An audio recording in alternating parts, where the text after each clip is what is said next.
আসসালামু আলাইকুম ভিউয়ার্স, আজকে নিয়ে এসেছি তোমাদের জন্য দোকানের মতো পারফেক্ট ম্যাঙ্গো জুস রেসিপি। তবে অবশ্যই সেটা ভেজাল মুক্ত। মাত্র দুটি উপকরণ দিয়ে এই ম্যাঙ্গো জুসটা তোমরা তৈরি করে নিতে পারবে আর সংরক্ষণ করে রাখতে পারবে সারা বছর জুড়ে। তো প্রথমে এখানে আমরা কিছু আম নিয়ে নিয়েছি। এখানে আমি মোট 4টে পাকা আম নিয়েছি আর নিয়েছি একটা কাঁচা আম।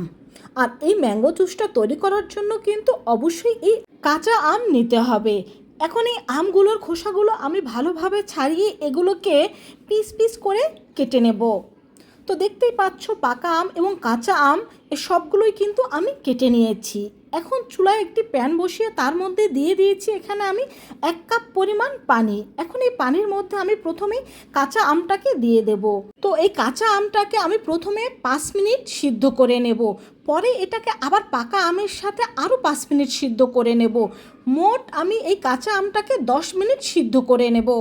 তো আমটা 5 মিনিট সিদ্ধ করে নিয়ে নেওয়ার পর এখন এর মধ্যে আমি দিয়ে দেব পাকা আমগুলো। আর পাকা আমগুলো কিন্তু তুলনামূলকভাবে একটু নরম থাকে, তাই এটা 5 মিনিট সিদ্ধ করলেই কিন্তু ভালোভাবে সিদ্ধ হয়ে যাবে।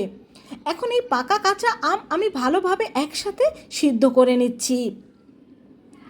আর আপনারা একটু দেখে নেবেন যে কাঁচা আমটা ভালোভাবে সিদ্ধ হয়েছে কি না। যখনই কাঁচা আমটা ভালোভাবে সিদ্ধ হবে তখনই এটাকে আমরা নামিয়ে নেব। আর বন্ধুরা, পারফেক্টভাবে দোকানের মতো ম্যাঙ্গো জুস তৈরি করতে হলে এই ভিডিওটি স্কিপ না করে সম্পূর্ণ ভিডিওটির সাথেই থাকতে হবে। আর ভিডিওটি দেখার সময় অবশ্যই একটা লাইক দিয়ে সম্পূর্ণ ভিডিওটি দেখে নেবেন।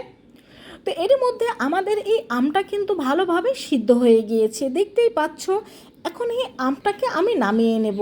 আর এই আমটাকে নামিয়ে নেওয়ার পর এটাকে একটা ছাঁকনির সাহায্যে আমি ছেঁকে নেব। তবে এই অবস্থায় তোমরা চাইলে একটা ব্লেন্ডারের সাহায্যে এই আমটাকে ব্লেন্ড করে নিতে পারো। তবে ব্লেন্ড করে নেওয়ার পরও কিন্তু এই আমটাকে ভালোভাবে ছেঁকে নিতে হবে, কারণ এই আমের মধ্যে প্রচুর পরিমাণের আঁশ থাকে। এছাড়া আমের কোনো অংশ যদি সিদ্ধ না হয় সেক্ষেত্রে এটা ছাঁকনির সাহায্যে আমরা ছেঁকে নিতে পারবো। তো আমাদের আমটা কিন্তু ভালোভাবে ছাঁকা হয়ে গেছে, দেখতেই পাচ্ছ কত আঁশ বের হয়েছে এর থেকে। আর এখন দেখিয়ে দিচ্ছে আমাদের আমের পিউরিটা। দেখো আমাদের আমের পিউরিটা কিন্তু একেবারে তৈরি হয়ে গিয়েছে। এখন এটাকে আমরা ঠান্ডা করে নেব। আর এখানে আরেকটা বাটিতে আমি নিয়ে নিয়েছি 1.5 কাপ পরিমাণ পানি। আর এই 1.5 কাপ পরিমাণ পানির মধ্যে আমি দিয়ে দিচ্ছি 1 কাপ 2 টেবিল চামচ পরিমাণ চিনি। এখন এটাকে আমরা ভালোভাবে জাল করে নেব। তবে এটাকে জাল করে কিন্তু ঘন করে নেওয়া যাবে না। এটা ফুটে উঠলে অর্থাৎ এটা বলক চলে আসলেই আমরা তারপরে মাত্র 1 মিনিট এটাকে জাল করে নেব। আর 1 মিনিট পরে এটাকে আমরা নামিয়ে নেব। তো পানিটা দেখতেই পাচ্ছ বলক চলে আসছে। এখন এটাকে 1 মিনিট জাল করে আমরা নামিয়ে এটাকেও ভালোভাবে ঠান্ডা করে নেব।